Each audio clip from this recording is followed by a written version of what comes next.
Today is the 18th of Elul. 18 is the number Chai, which means life. And today, on the 18th of Elul, it marks the birthday of two great souls that came into this world.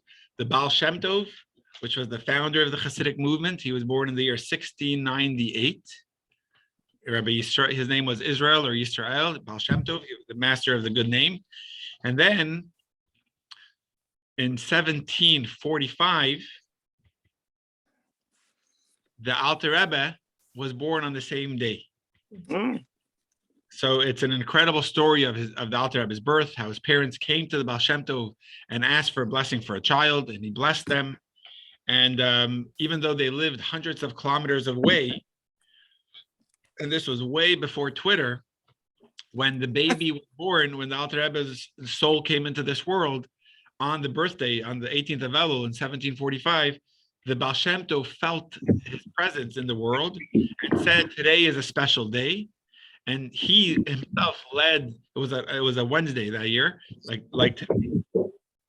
and he himself led services, which was pretty rare for the Baal Shem Tov to lead the services. And he omitted Tachnun. Tachnun is the penitence or the prayer we say asking God for forgiveness. And on special occasions like Shabbat, we don't say that prayer. And on this day, the Baal Shem Tov said, we're not going to do the prayer. He led the services in a melody that was holiday-like. He led it in a holiday melody because he said a new soul came to this world. So most of our souls are reincarnated or recycled. Every at a rare occasion, there's a new soul that comes into this world. The Baal Shem Tov says that the Alter Rebbe, the founder of our Tanya, the author of our Tanya, and the founder of Chabad, his soul was a new soul that came into this world. So anyway, to learn Tanya on the 18th of Elul is obviously very important.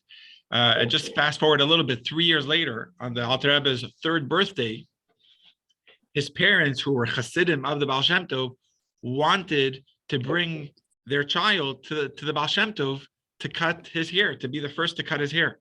Many of you may be familiar that the first hair cutting of a boy is a very significant occasion. It's called in Yiddish an upsharon, or in Hebrew it's called a chalaka. If people in Israel, a lot of Israelis that we know in the community, they go actually to Meron, which is the tomb of Rabbi Shimon Bar Yochai, to have their first hair cutting there. So the first hair cutting is a significant occasion, and they wanted to bring their child to the Baal Shem Tov so that he could be the first to take a cut of their child's hair. The Baal Shem Tov agreed, but on condition that the Alter Rebbe doesn't get to meet the Baal Shem Tov. They shouldn't actually meet face to face. So they had to bring him, but in a way that they brought him backwards, and the Baal Shem Tov cut his hair, and they left before the Alter Rebbe got to actually see the Baal Shem Tov's face. And when they whisked him away, he asked, who was that? Who was that person that cut my hair? And they said, that was Zayda, that was your grandfather.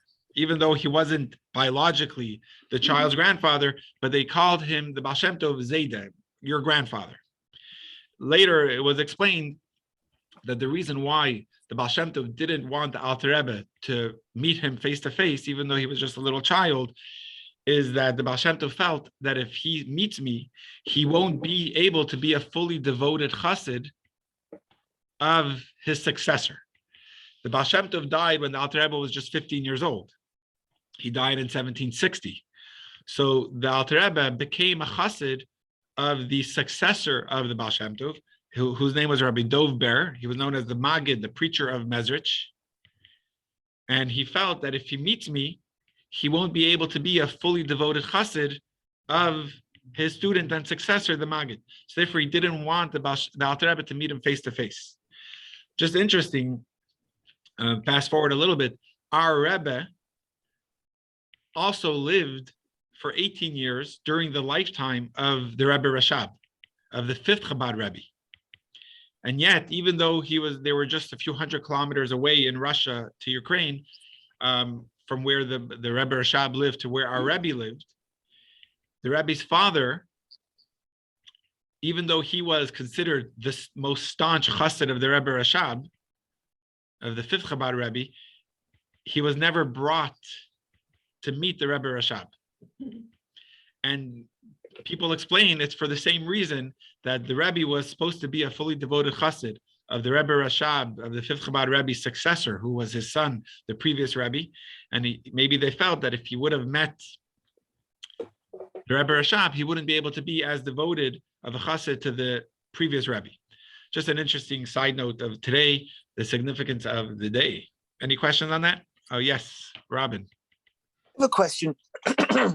Isn't it extremely unusual for a brand new soul to be born as a tzaddik, as I assume the Alter Rebbe was? I mean, it's extremely rare for a new soul to be brought into the world. Most of our souls are recycled, but for a new soul, is it rare for a new soul to be a tzaddik? Yes. I don't know. I know it's rare for new souls to come into the world. I don't know that second part. I have a question in that regard. I'm glad that Robin brought it up. Our souls, when we die, what happens to our soul? Does it wait for us to be till the time of the Messianic era? But it's waiting to come back into our body, or is it maybe going to go into somebody else's body? What is the Jewish Chabad view on that? That's actually it's a very famous question, because if there's reincarnation and there's also resurrection, so if the soul's coming back into another body, whose body does it come to in the time of Mashiach? So the soul, I don't know what the right word in English is, but there's many layers to the soul. One soul could break up into many different parts. So one soul actually comes back many times throughout, but there's a certain part of the soul that remains designated or devoted to this body. And from that soul, from that part of the soul, it could develop into its own full soul. It's similar to nowadays, where through science, they're able to take part of a skin and graft it, and it's able to grow into its own part. So a soul, which is spiritual, is able to grow into its own part. So while every person has one soul, that soul could come back into many bodies, but there's a part of the soul that remains devoted to this person. And from that soul, it develops into a full soul. So when Mashiach comes, there is part of the soul that is loyal and devoted or waiting on Mashiach to come to go back into that body. Nancy, I took a JLI course on this, a 6-class course. Yeah, Journey of the Soul. Yes, the Journey of the Soul. It was an excellent class, and it may be available through Chabad online. And if it's ever given again, sign up for it. It's very good. Yeah, it's been at least, I think we gave it here 6 years ago. Vivian, were you there when we gave Journey of the Soul? I'm going back to 2015 or 2014. Okay, I took it more recently through Emeryville. Oh, okay. All right, then because they're a newer Chabad. You know, it's a good thing every 5 years to give it again. It's not a bad idea. So I have a question. So we know there was Menachem Schneerson. Is there someone? Is there someone who has taken his place in terms of what we would call the Rebbe at this point? Nope, we still have our Rebbe. We still have our Rebbe. The Rebbe said that this is the last generation of exile, and we're the ones that are gonna lead the way into Mashiach. So we're waiting for that. We're waiting for Mashiach to come. And we're learning so much from him on a daily basis. So Right. we've got so much to learn. Well said. Thank you, Nancy. Shira, can you pass the tissue box down? Thank you. All right, ladies and gents, we're going to segue into our Tanya. We are actually going to be starting chapter 44, if I'm not mistaken.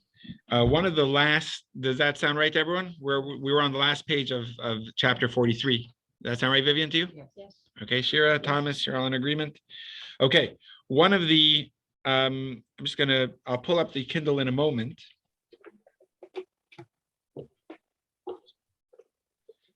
I'm gonna do something a little different. Everyone, give me a moment. What page in the book on? We're going to be inside. We're going to be starting on 564, which is chapter 44. Okay, thank you. But I'm just going to pull up something. I found something very inspiring every Saturday night. I'm just going to test something. Give me a moment, everyone. I just want to see if everyone could see it. I'm just going to share my screen. Tell me if you're able to see the screen. No, I don't think you can. Are you able to see the video?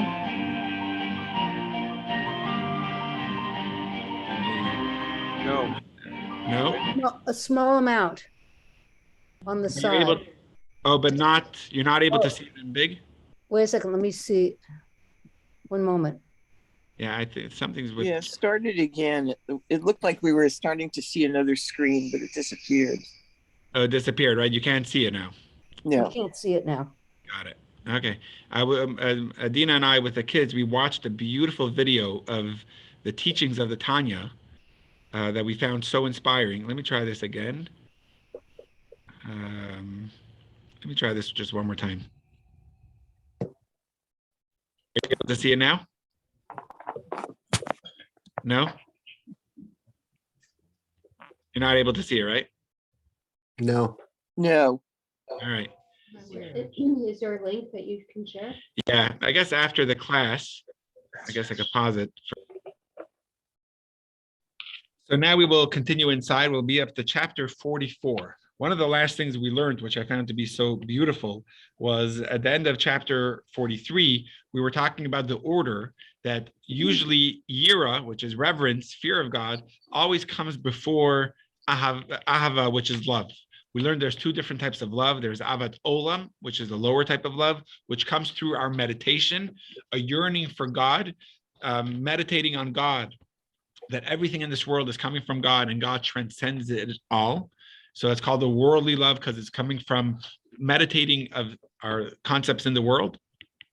And then we have the avaraba, which is the great love, which is more of a gift from God. It's not something we earn through our work and meditation. It's more a gift that God gives to select tzaddikim individuals.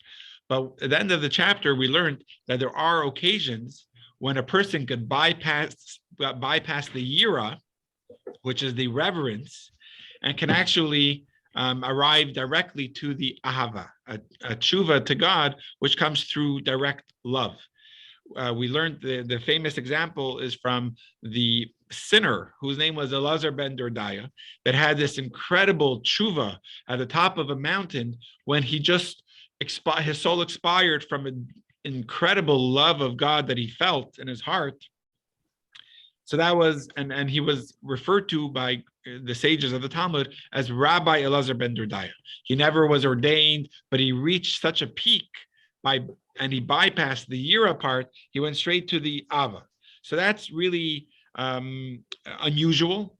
Usually you go from Torah observance and yira, and there you develop into ahava, which is the general order that we have been learning for the past few chapters, starting with yira in chapter 41, and then developing it. Once you have the yira foundation, you could continue into the ahava. I learned this beautiful teaching. At the ending, we learned a beautiful gematria. At the last line of 563, the last paragraph, we were learning that the ahafta, which is the commandment to love God, is double the numerical value of or. Or is or means light, which is the numerical value of 207. When you have two lights, or doubled, you have v'ahafta, you have the numerical value of v'ahafta, and you shall love. So or means light. When you have two lights, you have love for God. What is the two lights? The two lights is the light when you have Torah and mitzvot observance, and you have reverence of God, then it could lead you to having true, genuine love for God. So it comes through the lights. Just parenthetically, today, the birthday of the Alter Rebbe, his name was Shnei Or. Shnei Or actually means two lights, shnei or. So when you have two lights, then you could come to ve'ahavta, which is the commandment in our Shema, ve'ahavta Hashem Elokecha, you shall love God. All right, that will take us to 564, chapter 44. We'll be able to start it inside. So again, just a quick summary. In the past chapter, we learned about the two general categories of love. You have a love that's called avat olam, and you have a love that's called ahava rabbah, great love or worldly love. The lower level, which is the worldly love, literally it would actually mean eternal love, but it could also mean worldly love. Olam means world. So that's a love that comes through our meditation of worldly affairs, through meditating that God is a creator of everything in this world. And at the same time, God transcends it all. That could, if you meditate on that, it'll develop in your heart a love for God. Then there's also a higher level of love, which is a great love that is not really through our meditation and work, is more as a gift of God. So now in chapter 44, we're going to be continuing and splintering to different levels of love in these two categories and different levels of fear, which we also spoke about. There's two general categories of fear. But I think he's going to start with love. So we're just going to focus on the love for today. So chapter 44, 564, let's also pull it up in the Kindle.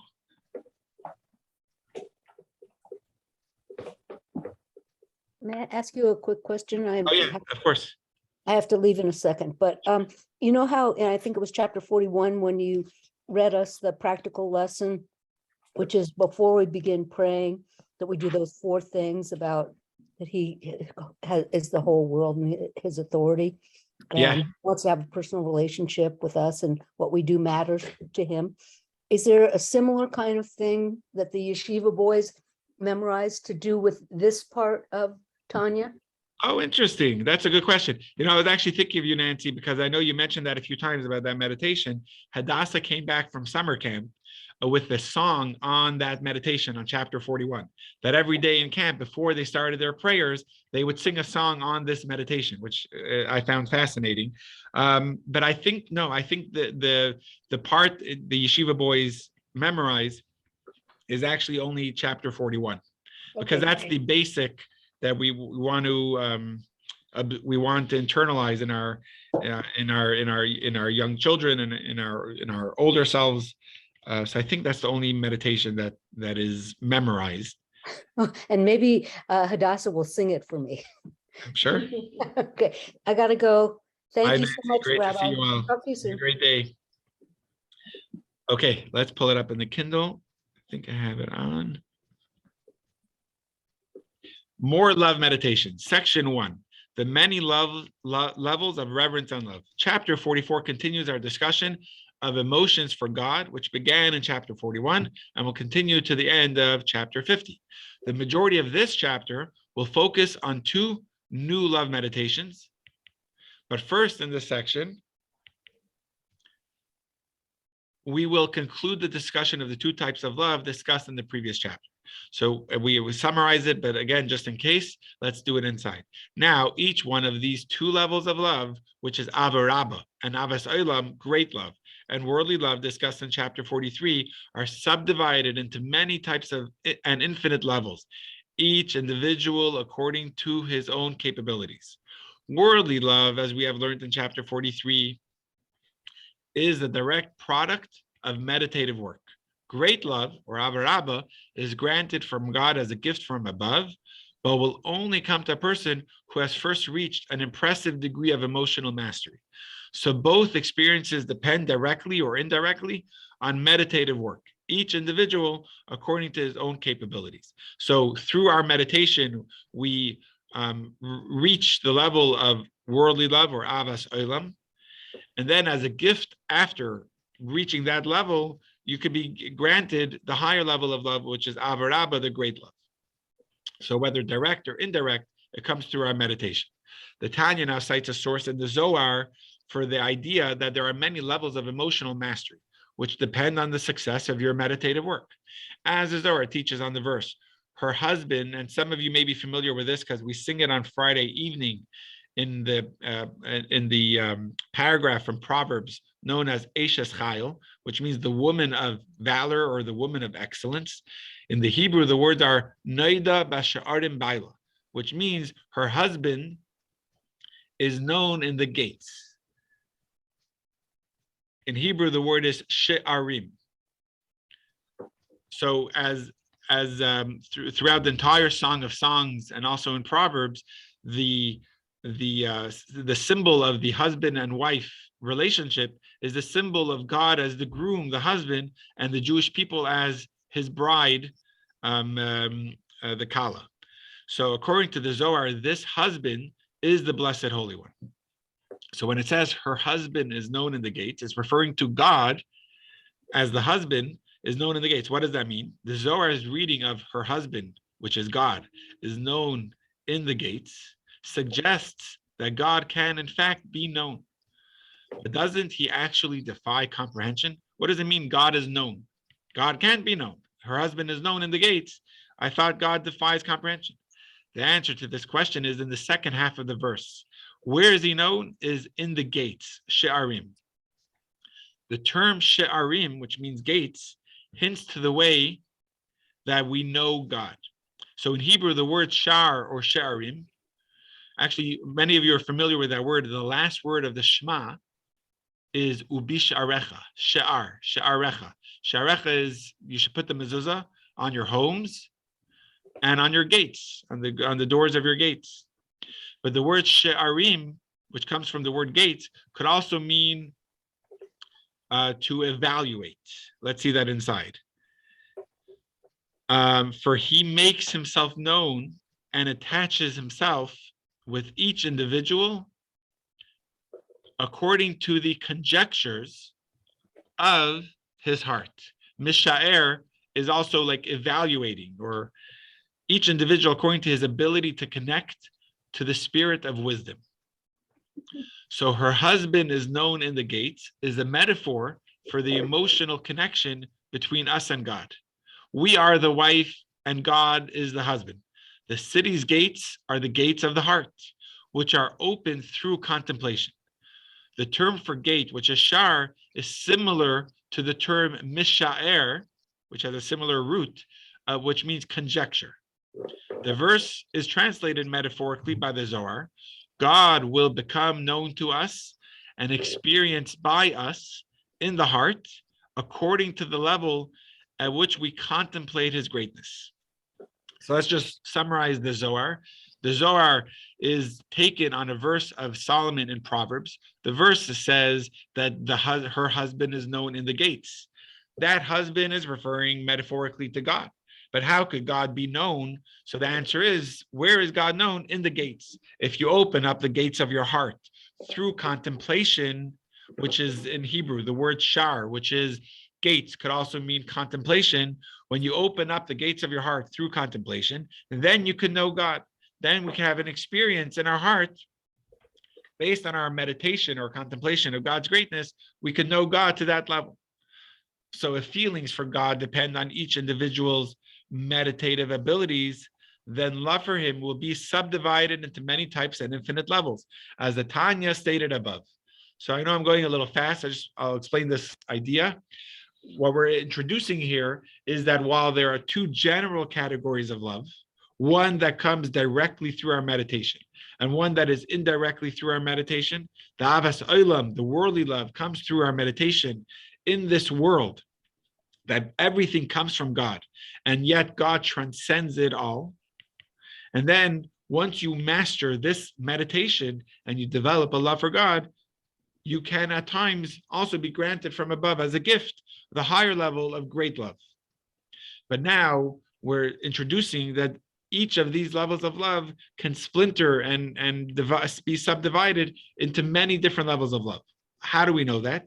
Because since we're proving now from the Zohar that, and I'll bring the proof again in a moment, but just the idea is, since we're proving from the Zohar that the opening of our heart is an understanding of God comes through our contemplation, everyone could contemplate and has a different mind. So our mind contemplates differently. And based on the mind's contemplation of God, that's how your heart will open up in love. So we see there is obviously going to be an enormous amount of different levels of love based on what you're able to contemplate in your mind. How do we know that from the Zohar? So the Zohar takes a verse from Proverbs. Proverbs are verses, a book from King Solomon, Shlomo HaMelech. In this famous quote of Proverbs, from the paragraph we sing on Friday night, called Eshes Chayil, the woman of excellence, praising the Jewish woman, it talks about her husband that is known in the gates. The husband and wife is a metaphor for God and the Jew. So if the husband is known, it's referring to God being known. How could God be known? So the answer is because God is known in the gates. The word for gates in Hebrew is also the word for conjecture, that how is God known based on the meditation or the evaluation you put in your heart. So we learn from there that how do you know God? Through your contemplation. And from there we know that there's many different levels of our how we approach our meditation of God. So there's many different levels of our love for God. That is what we just learned. All right, so we're at the bottom of the Kindle page, and I think in the middle of 565. But this also means nobody should see reverence and love as something unreachable. Every person can acquire these feelings for God in their own way. And you could see it from the Rebbe Rashab, Rabbi Shalom Dov Ber Schneerson, the fifth Chabad Rebbe, who explains this, that it's attainable for everyone. And that's why reverence and love are referred to as the hidden things that are for God, our God. And this is a quote from Parashas Ekev, which is in the middle of Deuteronomy, where it says, "Hanistares laHashem Elokeinu," that what's hidden is for God. What the hiddenness referring to? It's referring to the love and reverence of God. Why is that considered hidden? So he explains in the Zohar, since if a person reveres the Blessed Holy One or loves him, no other person knows. It's something which is not revealed except to him and his creator. The feeling you have in your heart is something that's between you and God. Whereas Torah and mitzvahs are the revealed things for us and our children to do. So the entire quote is, the hidden things that are for God are God. And the revealed things are for our children, are for us and for our children. So the revealed things are referring to our Torah and our mitzvot. The mitzvot we do and the Torah that we study, that is revealed, meaning that's something that is shown and expressed in the world. But what's hidden is referring to our feelings of our heart. That's between us and God. Since when a person studies Torah and observes positive commandments, it's revealed to everyone. It's interesting that he says positive commandments and not negative. Could anyone figure out why the positive commandments are revealed, but the negative ones are not? What does that mean? Thomas, what do you think? I'm thinking still. I don't know the answer. Over here in the Zohar, he says the study of Torah and the positive commandments that we fulfill, that's revealed. Anyone know what that means? It's just easier to see the purpose of the positive ones. I don't know. So a negative commandment is not something that you actually do. It's something that you don't do. So it's not really revealed in the world. If you hold yourself back from being jealous, right? Because it's a negative commandment. It's actually one of the big 10. Do not covet. Lo sachmaid. The 10th commandment is don't be jealous or don't steal. You're actually not doing something. You're not doing something. So it's not really something revealed and expressed. A positive commandment, let's say making Kiddush on Friday night, which is a commandment based on the verse in the Torah, that's something that you're doing. Honoring your parents is something that you are doing. So positive commandments is part of what the Torah says is revealed, like the study of the Torah. You're studying right now, we're studying Torah. It's a revealed thing we're doing in the world. Negative commandments are not really revealed and expressed in the world. It's something that's actually only in your heart. Does that make sense? So when the verse, again, let's just go through that verse in chapter 29 of Devarim, of Deuteronomy. It says, Hanistares laHashem Elokeinu, v'aniglois lanu ulevanenu. What's hidden is for God, between you and God. And what's revealed is for us and for our children. So the revealed parts is going to be Torah study and positive mitzvot, commandments that we fulfill. The hidden parts is what's in our heart. What is that? That's referring to our love for God and our feeling of reverence for God. That's between you and God. Obviously, that can be expressed when you study Torah. In that feeling of reverence, you're expressing that fear, and you could express that love. But the raw emotion, that's something that's in your heart.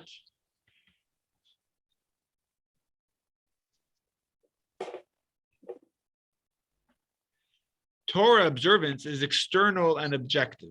It's revealed. Love and reverence for God, on the other hand, are internal and subjective, which means it's hidden. There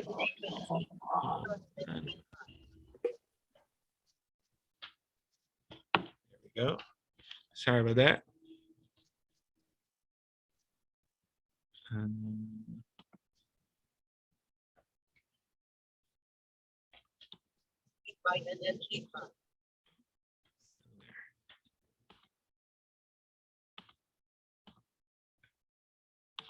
So therefore, what's hidden, that's referring to love and reverence. That's because your love and reverence are a product of your own understanding and appreciation of God, right? That's subjective. Subjective is the way you see it, and that's going to be your understanding, your meditation, and your appreciation of God. That's your love and your reverence, which varies from person to person, each individual according to the conjecture of his heart. For when it comes to practically observing all the Torah and mitzvot, we all have one objective standard, one Torah and one love and one law. But that's not the case with reverence and love, which vary according to the knowledge of God found in the mind and the heart, as explained above. Okay, so just to summarize, this is a beautiful teaching where when we fulfill Torah, when we study the Torah portion of the week, it's the same words that we are all studying. Or when we're doing a mitzvah, it may be different parents that we're honoring, but it's the same mitzvah of honoring. So when we fulfill the mitzvah of honoring parents, we're each equally fulfilling the mitzvah. Or whichever positive mitzvah we are fulfilling, it's the same one. It's one Torah and one law. But yet the love that we do it with, the passion and the reverence, the excitement that we do it, that varies from person to person. Each person is based on their understanding and their subjective appreciation of the mitzvah and of their relationship with God. So therefore, that's more something hidden. That's more something internal.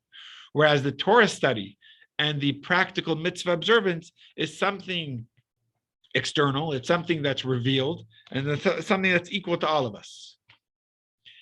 All of this is to explain that what's hidden in our heart, which is this love for God and this reverence, has many, many, many different levels. If I'm not mistaken, he says it's an infinite amount of levels based on each person and their approach and their relationship with God and their meditation based on their mindset. So you're going to have many different levels. And now we're going to introduce what the different levels are. All right, section 2, if you're looking in the book, it's on 566. And now we'll see section 2, unlocking your soul's deep love for God. As we have discussed earlier in the Tanya, feelings of reverence and love for God can come to you through two different methods.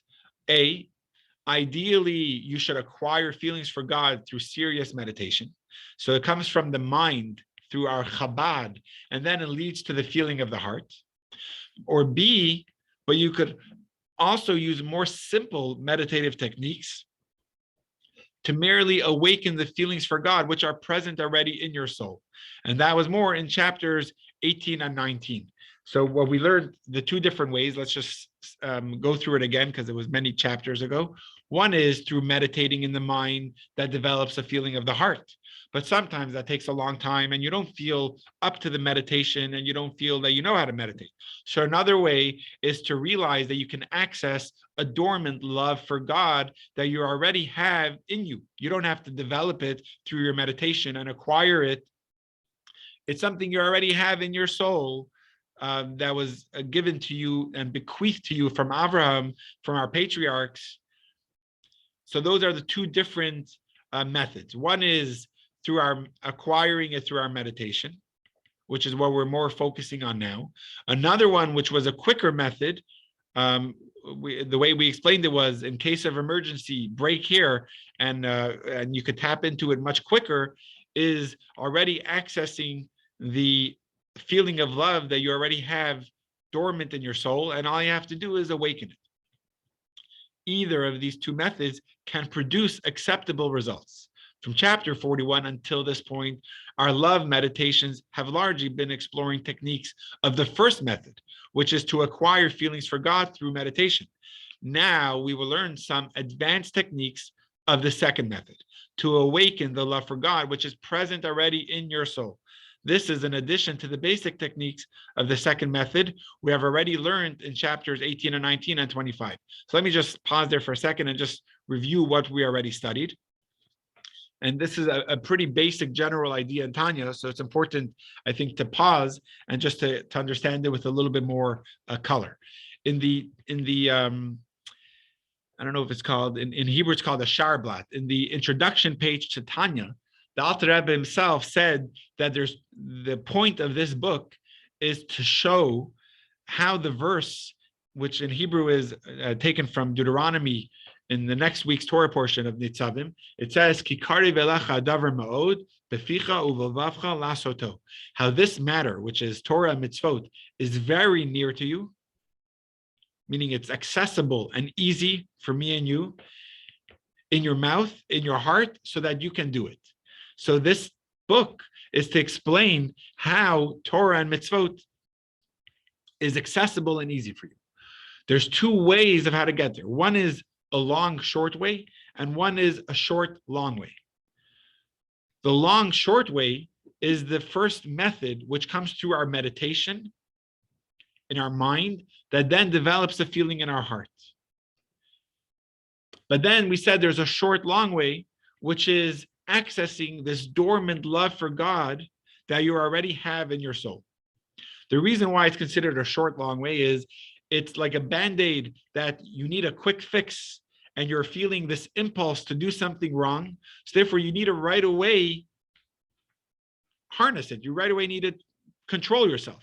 So how do you do that? Is through accessing and realizing that you already have in your soul a dormant love. And all you have to do is uncover it or awaken it. How do you awaken it? It's realizing that this soul that you have is a gift from God, and that as a gift, as part of being born with this soul, you have already bequeathed to you from Avram, from Yitzchak, and from Yaakov, from our patriarchs, a love for God that's already there. All you have to do is unleash it. And the proof that Alter Rebbe gives in those chapters, I think in 19 and 20, is that we know that when it comes a place that a person is being held to question their Judaism, almost always a person will rather die as a Jew than be separated from God. And there's stories and stories from our generation and also from throughout history of people that never really felt religious or felt connected to God. But there were moments of their life when they felt their Judaism was questioned and mocked, and then they were burning on fire with their neshama. When they felt they were held up against their Judaism, almost always a Jew embraced their Judaism. But other than those extreme circumstances, a person doesn't feel they're being separated from God when they commit a sin, and therefore they do it without much thought because they don't think it's separating themselves from God. But if they would know that they would separate from God through committing this sin, they wouldn't fulfill it. And the proof is because when they do feel that they are being separated from God, they wouldn't do it.